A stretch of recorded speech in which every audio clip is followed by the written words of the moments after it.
একদিকে যেমন বিচারের দাবি চলছে, অন্যদিকে দুর্নীতির অভিযোগ, এবং এই দুর্নীতির অভিযোগে রবিবার দিনভর অ্যাকশনে সিবিআই। আরজি কর দুর্নীতি তদন্তে একযোগে হানা কেন্দ্রীয় গোয়েন্দা সংস্থার। বেলেঘাটায় সন্দীপ ঘোষের বাড়ি, সেখানে সকালবেলা এজেন্সি পৌঁছে যায়।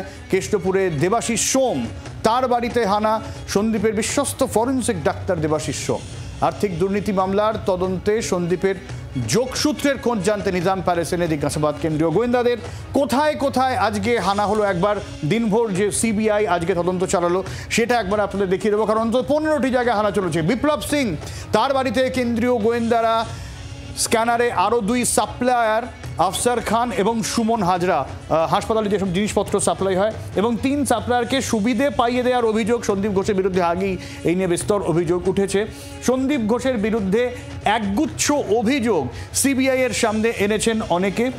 আরজি কর দুর্নীতি তদন্তে একযোগে 15 জায়গায় হানা সিবিআই তদন্তকারী অফিসারদের। বেলেঘাটায় সকাল সকাল পৌঁছে যায় সন্দীপ ঘোষের বাড়িতে কেন্দ্রীয় তদন্তকারী সংস্থা। কেষ্টপুরে দেবাশিস সোম, যিনি ফরেন্সিক ডিপার্টমেন্টের ডেমনস্ট্রেটর, তার বাড়িতে হানা। এবং এই দেবাশিস সোম ফরেন্সিক বিশেষজ্ঞ এবং ডেমনস্ট্রেটর, সন্দীপ ঘোষের বিশ্বস্ত বলে খবর পাওয়া যাচ্ছে। এই গোটা আজকে সিবিআই এর যে মুভমেন্ট, গোটা আজকে সিবিআই এর যে জায়গায় জায়গায় হানা, এখনো পর্যন্ত শেষ আপডেট কি আছে? পিয়ালি রয়েছেন আমাদের সঙ্গে, পিয়ালির কাছ থেকে জানবো। পিয়ালি, দেখো, এখনো পর্যন্ত সন্দীপ ঘোষের বাড়িতে অভিযানটা চলছে এবং দেবাশিস সোম তার বাড়িতে 9 ঘন্টা তল্লাশি অভিযান তারা চালান এবং তারপর সেখান থেকে তাকে নিজাম প্যালেসে আসতে বলা হয় এবং বিকেল 5টা নাগাদ তিনি এসছেন এবং 2 ঘন্টারও বেশি সময় অতিক্রান্ত হয়েছে। এখনো তিনি কিন্তু নিজাম প্যালেসে রয়েছেন, তাকে জিজ্ঞাসাবাদ করছেন।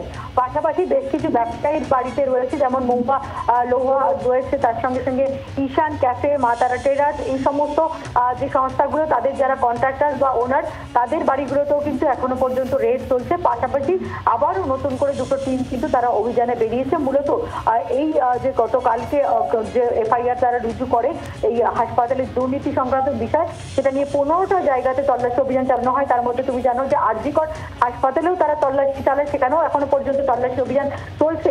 প্রিন্সিপালের যে রুম, সেখানে স্টোর বিল্ডিং, তার সঙ্গে সঙ্গে যে ভাইস প্রিন্সিপালের যে রুম, সেই সমস্ত জায়গায় তল্লাশি অভিযান চলে। তার সঙ্গে ওখানে যে ক্যান্টিনগুলো রয়েছে, যে ক্যান্টিনের যারা ওনার রয়েছে, তাদেরকে বেআইনিভাবে বা অবৈধভাবে তাদেরকে টেন্ডার পাইয়ে দেওয়া হয়েছে, সেই সমস্ত জায়গা আরজি করের যে অভিযান, সেটাও কিন্তু এখনো পর্যন্ত চলছে। ফলে সকাল 7টা নাগাদ সিবিআই আজকে একেবারে কার্যত বলা যেতে পারে কোমর বেঁধে অভিযানে নামে এবং বিভিন্ন জায়গায় তারা তল্লাশি অভিযান শুরু করে।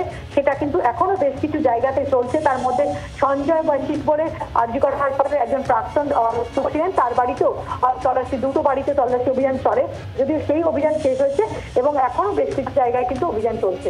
অনেক ধন্যবাদ পিয়ালি। বাংলার আওয়াজ, বাঙালির আবেগ, জি 24 ঘন্টা।